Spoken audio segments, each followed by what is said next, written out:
안녕하세요. 여왕김이입니다. 오늘은 카카오 주가에 대해 알아보도록 하겠습니다.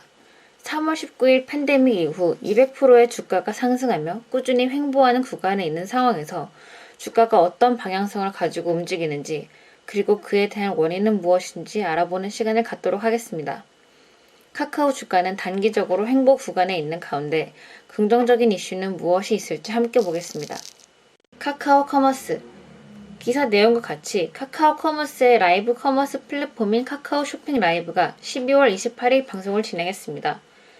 다른 관련 기사에는 카카오 커머스의 조세호, 이수지 등이 출연하며 예능형 쇼핑 콘텐츠를 방송했고 카카오 커머스 관계자는 시청자에게 재미를 줄 수 있는 색다른 쇼핑의 즐거움을 제공할 것이라고 말했습니다. 어제 손정혜 회장의 쿠팡도 라이브 커머스에 뛰어들었죠. 내달 중순쯤 쿠팡 라이브를 런칭하는데 크리에이터 제도를 도입해서 누구나 조건만 갖추면 쇼호스가 될 수 있다고 합니다. 쉽게 말해서 쿠팡의 자체 오픈마켓인 마켓플레이스 판매자를 대상으로 쇼핑 방송이 가능하다는 건데 일반인도 쇼핑 방송을 자유롭게 진행할 수 있다는 거죠. 네이버도 마찬가지로 스마트 스토어 입점 판매자를 대상으로 쇼핑 라이브라는 서비스를 시작했는데 비슷한 형태라고 볼 수 있습니다. 쉽게 말하면 카카오 커머스는 홈쇼핑과 같은 개념인데 많은 사람들이 과거에 비해 TV 홈쇼핑보다 라이브 쇼를 통해 제품을 구매하고 그만큼 소비자들에게 돌아오는 할인 혜택, 쿠폰 등이 점차 활성화되고 있기 때문에 라이브 쇼, 커머스 트렌드는 꾸준히 이어질 것으로 생각이 됩니다. 주가의 방향성을 결정하는 호재 요소는 다양합니다. 예를 들어 혁신적인 기술이나 신소재 개발, 원가 절감, 원재재 가격의 상승 혹은 하락, 환율의 상승 혹은 하락 등등이 있는데 현재는 팬데믹 이후로 소비의 패러다임 변화가 가장 큰 주목을 받고 있죠. 사회적 거리두기로 배달 주문이 늘어나니 박스용 제지 관련주, 포장재 관련주, 최근 신선식품 새벽 배송업체 지오소프트도 강세를 보이고 있습니다. 자율주행. 다음 이슈로는 자율주행인데요. 요즘 애플 테슬라에서 자율주행으로 증시가 들썩거립니다. LG전자가 상한가를 갈 정도로 시장 기대감은 아주 높죠. 그런데 카카오에서도 자율주행을 시도하고 있습니다. 최근 카카오 모빌리티 사업으로 세종시에서 자율주행 콜셔틀 서비스를 시작한 바가 있습니다. 유상 자율주행 서비스를 선보이는 국내 최초 사례이며 내년 상반기에는 카카오 모빌리티가 자체적으로 제작한 자율주행 차량으로 자율주행 서비스를 선보일 예정이라 했습니다. 자율주행과 관련해서 또 드릴 말씀은 많지만 다음 영상에서 자세히 말씀드리도록 하고 이번에는 카카오 라이브 커머스와 관계 있는 부분만 간단히 이슈 체크하겠습니다. 카카오의 자율주행 서비스가 어떤 나비 효과를 불러일으킬까요? 지금은 자연스럽게 카카오로 대리기사도 부르고 택시도 부르고 하지만 불과 몇 년 전만 해도 콜택시를 이용했었죠. 하지만 지금은 콜택시 사용하는 사람이 있나요? 그럼 자율주행 서비스가 대중교통을 대체할 것으로 보느냐? 그건 아닙니다만 장기적으로 또는 모르는 거죠. 저의 주관적인 생각입니다. 해외 기사를 한번 볼까요? 세계 드론 무인 시장은 2020년부터 2027년까지 한화로 약 8조 1천억 규모로 예상될 것이라 합니다. 코로나19 사회적 거리두기로 인해 먼 지역 필수 보급품 배송에 어려움을 겪자 이에 대응하고자 각국에서 드론 무인 배송 시스템을 도입하여 지원을 하고 있습니다. 이 중 대다수 기업은 미국 기업인들인 것을 확인할 수 있습니다. 아마존을 포함한 많은 미국 기업들이 이미 무인 배송 시장을 운영하고 있습니다. 그 큰 미국 땅에서도 무인 배송이 이루어지고 있는데 저희 나라에서 불가능할까요?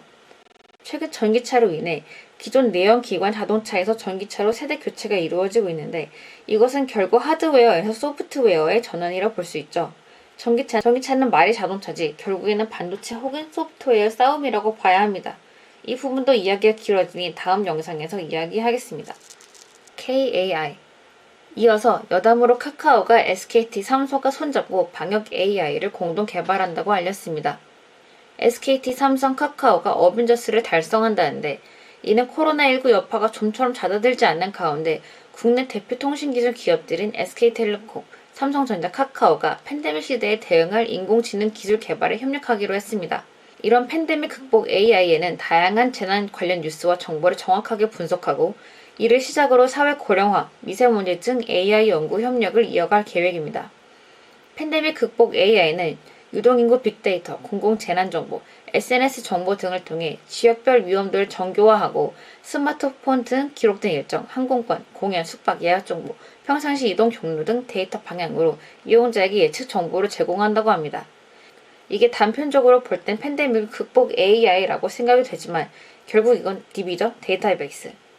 상품을 판매할 때 가장 중요한 게 뭘까요? 고객의 니즈죠. 그렇다면 니즈를 알기 위해선 이 사람이 어떤 사람인지를 알아야 합니다. 그럴 때 가장 중요한 건 그 사람의 라이프 스타일, 습관, 동선 이런 것들입니다. 이게 현재 판매에서 가장 중요한 DB가 되는 것입니다. 자, 그럼 카카오가 얼마나 대단한 성장을 해왔는지 잠깐 보겠습니다. 성장 속도. 대표적인 IT 기업 네이버, 카카오, 넥슨, NC소프트 이 빅4라고 불리는 빅4의 오너들이 보유한 주식 가치가 4대 그룹인 삼성전자, SK그룹, 현대자동차그룹, LG의 보유분보다 약 50% 많은 것으로 나타났고 이런 IT 빅4 오너들의 주식 가치는 257억 달러, 4대 그룹 경우에는 157억 달러로 빅4의 주식 자산이 47%나 많았습니다. 뿐만 아니라 카카오의 경우 올해 초 시가총액이 13조 2338억 원에서 지난 27일 33조 280억 원으로 상승하여 코로나19 상황을 기회로 바꾼 평가를 받은 바 있습니다.